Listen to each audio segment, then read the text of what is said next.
আবাস যোজনা সহ একাধিক সরকারি প্রকল্পের ব্যাপক অনিয়ম ও দুর্নীতির অভিযোগ তুলে উত্তাল হয়ে উঠল ধুলিয়ান পৌরসভার 14 নম্বর ওয়ার্ড। মঙ্গলবার সকাল থেকে কাউন্সিলর নূর ইসলাম তসলির বাড়ি ঘেরাও করে বিক্ষোভ দেখান স্থানীয় বাসিন্দারা। তাদের অভিযোগ, সরকারি প্রকল্পের সুবিধা পাইয়ে দেওয়ার নাম করে দরিদ্র মানুষের থেকে টাকা তোলা হয়েছে এবং প্রকৃত উপভোক্তাদের বঞ্চিত করে প্রভাবশালী ও অযোগ্য ব্যক্তিদের নাম তালিকায় অন্তর্ভুক্ত করা হয়েছে। বিক্ষোভকারী স্থানীয় বাসিন্দাদের একাংশের অভিযোগ, এই দুর্নীতির মূলে রয়েছেন স্বয়ং কাউন্সিলর নূর ইসলাম তোসি এবং ওয়ার্ড সভাপতি নাসির। তাদের দাবি, আবাস যোজনার বাড়ি পাইয়ে দেওয়ার প্রতিশ্রুতি দিয়ে সাধারণ মানুষের কাছ থেকে মোটা অঙ্কের টাকা নেওয়া হয়েছে। যোগ্য ও দরিদ্র পরিবারগুলোকে বঞ্চিত করে তাদের হকের টাকা হাতিয়ে নেওয়া হয়েছে। তারা আরও বলেন, প্রাক্তন বিধায়ক আমিরুল ইসলামের নাম উল্লেখ করে বিক্ষোভকারীরা জানান, বিগত দিনে পৌর নির্বাচন ও অন্যান্য ঘটনায় যেভাবে ভয় দেখিয়ে ও বোমা পিস্তল উঁচিয়ে ত্রাস সৃষ্টি করা হয়েছিল, এখনও সেই একই কায়দায় মানুষের ওপর অত্যাচার চালানো হচ্ছে। অভিযোগ, ওয়ার্ড সভাপতি নাসির আবাস যোজনার বেশ কিছু বাড়ি নিজের দখলে রেখেছেন। মঙ্গলবার সকালে কাউন্সিলরের বাড়ির সামনে ভিড় জমান বাসিন্দারা।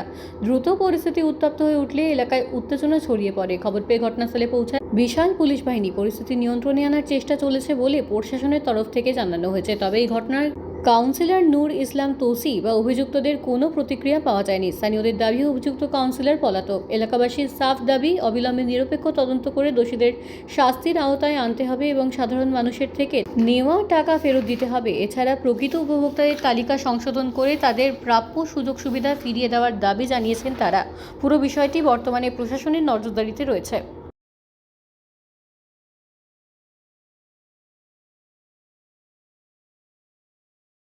নাসির আপনার 30টা বাড়ি লিয়ে আছে। নাসির ওর আপনার সভাপতি, আপনার তোসি সভাপতি। হ্যাঁ, ওর সভাপতি তো নাসির। ও আমাদের কাটমানি টাকা আমরা আমরা ফেরত দিল। কাটমানি টাকা আমরা আপনার আপনার 55,000 কেউ গেলে, কেউ 80,000, কেউ 1 লাখ লিয়েছে, কেউ 30,000 লিয়েছে। অনেক গরিব মানুষ সুদের টাকা নিয়ে দিয়েছে, মালা বেচেছে, খাসি বেচেছে, গয়না বেচেছে। হ্যাঁ, বাড়ি যাবে জন্য ওরা ওরা খুঁজ চেয়েছে। ওরা কি আপনার 30,000 লাগবে, 40,000 টাকা ঢুকে 3,68,000 ঢুকে যাবে টাকা। 80,000 নিয়েছে, 90,000 নিয়েছে, কিছু দেয়নি এখন তাক।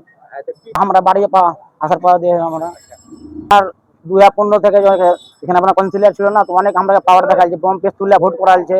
টিএমসি পাওয়ারে ছিল, তো অনেক আমরা কি দেখাচ্ছে, বম দেখাচ্ছে, পেস্তুল দেখাচ্ছে, বম ফুটাচ্ছে 2022 সালে। এটা আপনার আমরুলের বড় বেটা তোসি, আমরুলের বড় বেটা তোসি আর আমরুলের ছোট বেটা নাসির, আর দুজনে মিলে গোটা হিলতা 14 নম্বর ঘরকে খেয়েছে, লুটা পুটা খেয়েছে ওরা। আমরুল শামসরগঞ্জ বিধায়ক গিয়েছিল, মাফিয়া এমএলএ গিয়েছিল, শামসরগঞ্জ মাফিয়া এমএলএ চাঁদপুর থেকে এসে ধুলিয়ানে মাফিয়াগিরি করেছে অনেক। ওর লেগে ধুলিয়ান ডাঙ্গা ওই লাগালছে। ধুলিয়ান ডাঙ্গার কেসে আমরুল হিসেবে লাগালছে এগুলো। আমরা এখন টাকা ফেরত চাই, আর প্লাস আমরা গ্রেপ্তার চাই। আমরা আমরুলের ছোট বেটার তোসি খান আর আমরুলের বড় বেটা এই নাসির। আমরুল আমরুল যে শামসরগঞ্জ বিধায়ক ছিল, আমরুল ধুলিয়ানে মাফিয়াগিরি অনেক করে। ধুলিয়ান ডাঙ্গা কেস ওই আমরুল লাগাইছে।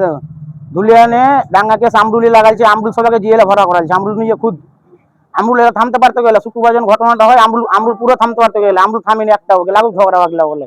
আমরুল ধুলিয়ানে মাফিয়াগিরি করেছে। ওই আমরুল মানে অনেক টাকা খেয়েছে। আমরুল বাড়ির টাকা, রাস্তার টাকা, টোল ট্যাক্সের টাকা, সবেরই টাকা খেয়েছে। লদ্দি ভাঙার টাকা সবই খেয়েছে। ওই ধুলিয়ান পারের টাকা সবই খেয়েছে। ওই এত খুব। হ্যাঁ,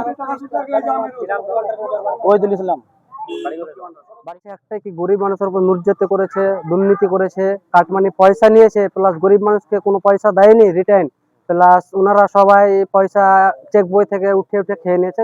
গরিব মানুষকে অবস্থাটা খারাপ হয়ে গেছে।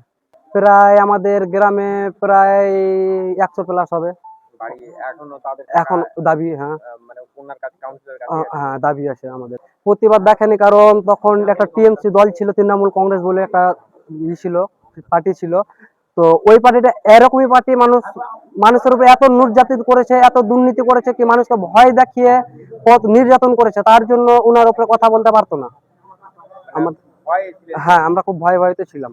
2022 ইলেকশনে যখন টিএমসি আমাদের 14 নম্বর ওয়ার্ডে পৌরসভা ভোট হয়, 2022 ইলেকশনে আমিরুল প্লাস তোসি খান আমাদের 14 নম্বর ওয়ার্ডে বম পেস্তুল নিয়ে ভোট নিয়ে লুটপাট করে নিয়ে চলে গেল, মানুষকে ভয় দেখিয়ে। আমিরুল আমাদের চোর, আমিরুল সবচেয়ে বড় চোর। আমাদের শামচানগঞ্জ যে এমএলএ ছিল, কিন্তু উনি এমএলএ নয়, সবচেয়ে সবার উপরে চোর একটা। তার উপরে খুব আমাদের উপরে দুর্নীতি করেছে। তার জন্য আমাদের এখন মূল দাবি আমরা চেক বই চাই, আমাদের কাটমানি পয়সা চাই, প্লাস যত গরিব মানুষ ওরা নিহত করেছে ওকে আমরা গ্রেফতার চাই। হ্যাঁ আমরা করবো তো বলেছি, থানায় যাবো তো। জি অবশ্যই যাবো। আইন অনুযায়ী যেটা করবো এটা আছে, আমাদের আইনের লোক আছে, আইনের লোক যা করবে করবে। শাকিল আহমেদ। আমাদের 14 নম্বর ওয়ার্ডের কাউন্সিলর, যিনি 2016 সালের পর থেকে যে সরকারি ঘর যে গরিব মানুষ পাওয়ার কথা তারা কিন্তু পাননি, এবং যারা পয়সাওয়ালা এবং যারা বড় লোক তাদেরকে বেছে বেছে দেওয়ানো হয়েছে। এবং তার মধ্যেও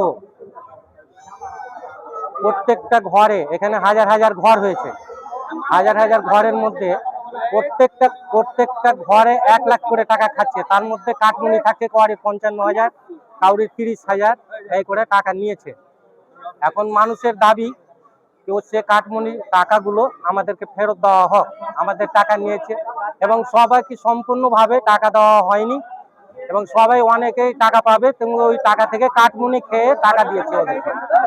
হ্যাঁ, মানুষকে ভয় দেখিয়ে রেখেছিল যে টিএমসি সরকারটা, হ্যাঁ এটা একটা আলাদা সরকার ছিল, মানে যেটা মানুষ জীবনে দেখেনি।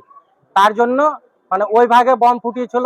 এর আগেও ঘটনা ঘটিয়েছিল যে সেই ইলেকশনে এই কাউন্সিলর বুথ দখল করে বম ফুটিয়ে এখানে ভোটে জিতেছিল। হ্যাঁ, সেটা মানুষ প্রমাণিত আছে, 14 নম্বর ওয়ার্ডের মানুষ। এখন তো ইশারা পাচ্ছি না, এখন ঘরে ঢুকে থাকলে জানি না, কিন্তু আমরা তো যেখানে বিক্ষোভ দেখাচ্ছি এবং আছি আমরা দাঁড়িয়ে, সে সকাল থেকে বিক্ষোভ চলছে। আমরা বিক্ষোভ দেখাবো যতক্ষণ পর্যন্ত 14 নম্বর ওয়ার্ডের মানুষকে ন্যায্য ভাগে টাকা বুঝিয়ে না দিবে। চেকবুক নিয়ে রেখেছে, এটিএম কার্ড নিয়ে রেখেছে, সম্পূর্ণ ওদের কাছে আছে। সে টাকা মানে ওই চেকবুক সব ফেরত নিব এবং টাকা সম্পূর্ণ ভাগে বুঝিয়ে নেব।